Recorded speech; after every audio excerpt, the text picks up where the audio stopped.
شما از حمام شیخ بهایی چه می‌دانید؟ اگر می‌خواهید با شگفتی‌ها، رازها و نبوغ شیخ بهایی در ساخت این حمام تاریخی آشنا شوید، این ویدیو را از دست ندهید. همراه ما باشید تا در دل این اثر بی‌نظیر حقایقی را ببینیم که کمتر کسی از آنها خبر دارد. یه لحظه فقط. به این فکر کن که وسط اصفهان صفوی حمامی بوده که مردم میگفتند با یک شمع گرم می‌شده. نه موتور، نه دیگه بخار، نه هیچ وسیله‌ای که بشه دید. فقط یک شعله کوچک. غیر ممکنه، نه؟ یا شاید چیزی هست که قرنها ازش خبر نداشتیم. چون وقتی باستانشناس‌ها زیر این حمام رو باز کردن، به سازوکاری رسیدن که نه شبیه افسانه بود، نه شبیه تکنولوژی شناخته شده اون دوران، بلکه مثل یک طراحی پنهان، یه معادله حل نشده، یه نقشه مهندسی که انگار به عمد در دل خاک مخفی شده بود. رازی که 4 قرن خاموش مونده بود و وقتی فاش شد، همه چیزی که فکر می‌کردیم درباره گذشته می‌دونیم زیر سوال رفت. پس اگه آماده نیستی حقیقت رو بشنوی، همینجا اسکرول کن. اما اگه می‌خوای بدونی پشت این شمع ناممکن چی خوابیده، از این لحظه چشم بر ندار، چون داریم میریم سراغ یکی از عجیب‌ترین نبوغ‌های تاریخ ایران. و قبل از اینکه وارد این راز فراموش شده بشیم، اگه از روایت‌های خوشت میاد که پرده از حقیقت‌های پنهان برمی‌دارن، همین الان لایک رو بزن و اگه تازه قدم گذاشتی اینجا، سابسکرایب کن. چون از اینجا به بعد هیچ رازی رو از دست نخواهید داد. اما این ماجرا فقط یک شمع نیست. این داستان درباره ذهن مردی است که 400 سال قبل چیزی ساخت که درک دانشمندان امروز رو هم به چالش میکشه. تصور کن در دل اصفهان صفوی قدم میزنی، شهری که مسجدهایش زیر نور خورشید میدرخشند، بازارهایش بوی نان تازه، آهن داغ و ادویه میدهد. صدای چکش مسگران در کوچه ها میپیچد و در میان این شور و زندگی حمامی کوچک و ساکت ایستاده، نه با شکوه، نه عجیب، اما پر از حرفهای پنهان. مردم میگفتند این حمام فقط با یک شمع گرم میشده، جمله‌ای که نسل‌ها دهان به دهان چرخید و هر بار چیزی به آن اضافه شد تا تبدیل شد به افسانه‌ای زنده. اما پشت این افسانه نام مردی نشسته بود که کمتر کسی اندازش دنیا را میفهمید.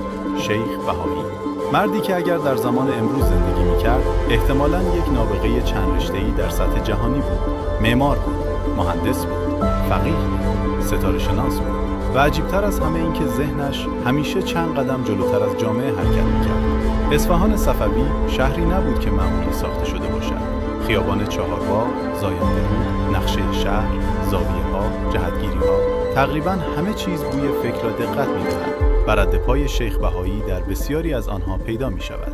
اما حمام، این حمام چیز دیگری بود. معمایی بود که مردمش هیچ وقت جواب قطعی نداشتند. عده‌ای می‌گفتند جادو بوده، عده‌ای می‌گفتند یک شعله نمادین بوده و بقیه گرما از گازهای طبیعی می‌اومده.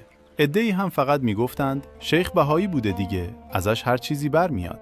اما حقیقت نه جادو بود و نه تصادف. حقیقت طراحی بود.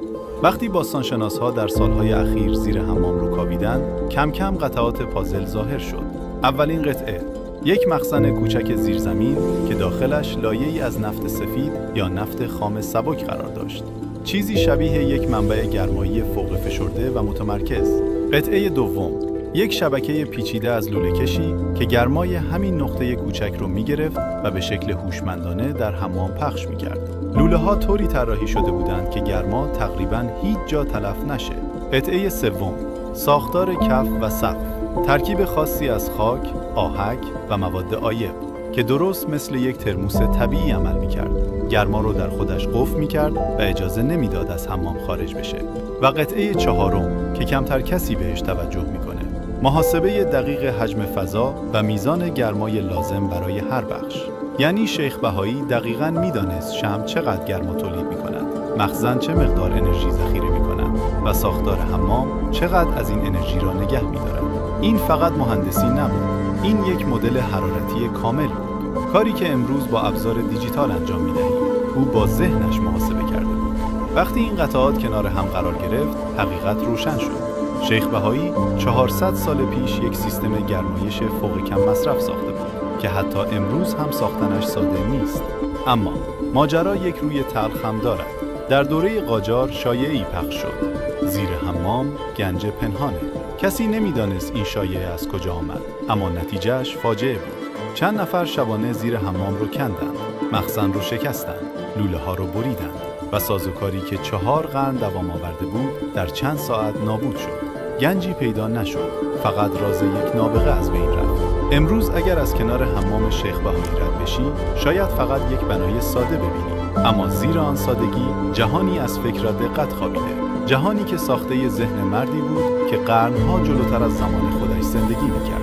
او با یک شمع، نه فقط یک حمام، که یک مفهوم رو به ما یاد داد. گاهی کوچکترین شعله اگر درست هدایت بشه میتونه یک جهان رو گرم نگه داره.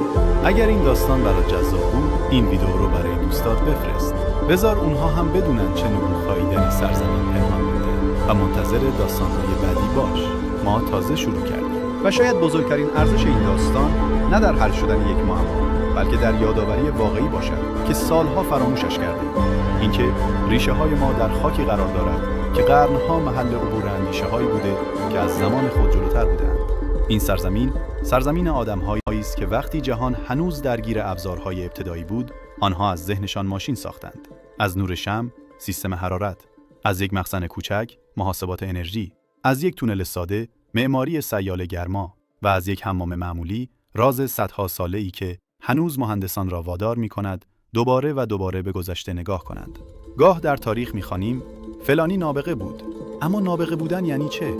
یعنی نگاه کردن به جهان نه آنطور که هست، بلکه آنطور که میتواند باشد. یعنی تصور کردن مسیری که هیچ کس تا آن روز ندیده. شیخ بهایی چنین بود. او جهان را آنطور میدید که انگار چند قرن جلوتر ایستاده. بگذار این را صادقانه بگویم. اگر این سرزمین روزی به تمدنی بزرگ تبدیل شد، به خاطر سیاست نبود، به خاطر شمشیر نبود، به خاطر لشکر نبود، به خاطر فکر بود. به خاطر انسان‌هایی مثل او که باور داشتند محدودیت‌ها نه دیوار، بلکه فرصتی است برای خلق یک نظم تازه. وقتی امروز به آثار معماریمان نگاه می‌کنیم، به قنات‌ها، به پل‌ها، به مسجدها، به رصدخانه‌ها، متوجه می‌شویم اینجا جایی بوده که ذهن‌ها در آن بیدار بودند. ذهن‌هایی که با کمترین امکانات بزرگترین کارها را کردند. و شاید همین یادآوری است که امروز بیش از همیشه به آن احتیاج داریم. اینکه ما وارث نبوغیم، نه وارث ضعف. وارث فکرهای بزرگیم، نه ترس‌های کوچک. وارث کسانی هستیم که وقتی به چیزی نگاه می‌کردند، نمی‌پرسیدند آیا ممکن است؟ می‌پرسیدند چطور ممکن می‌شود؟ این سرزمین اگر امروز هم بلند شود، نه با قدرت که با اندیشه بلند می‌شود، همانطور که پیشتر شد. و تو که این داستان را تا اینجا شنیدی، شاید احساس کرده باشی این فقط قصه یک حمام نیست. این قصه یک ملت است. این قصه ماست. ما که هر بار فرصت پیدا کردیم، کاری کردیم که جهان را به فکر فرو برد. بگذار پایان این روایت با صدای شاعری باشد که اندیشه‌اش به نبوغ شیخ بهایی نزدیک است. سنایی که قرنها پیش حقیقتی را گفت که هنوز هم تازه است. توانگر آن که به گنج خرد بود شاهوار، که ملک عالم و آدم فدای یک ذره‌اش. این همان چیزی است که شیخ بهایی ثابت کرد که ارزش یک انسان در گنجی است که در ذهنش پنهان است، نه در ثروتی که در دست دارد. و اگر این گنج بیدار شود، جهان را گرم می‌کند، حتی با یک شمع.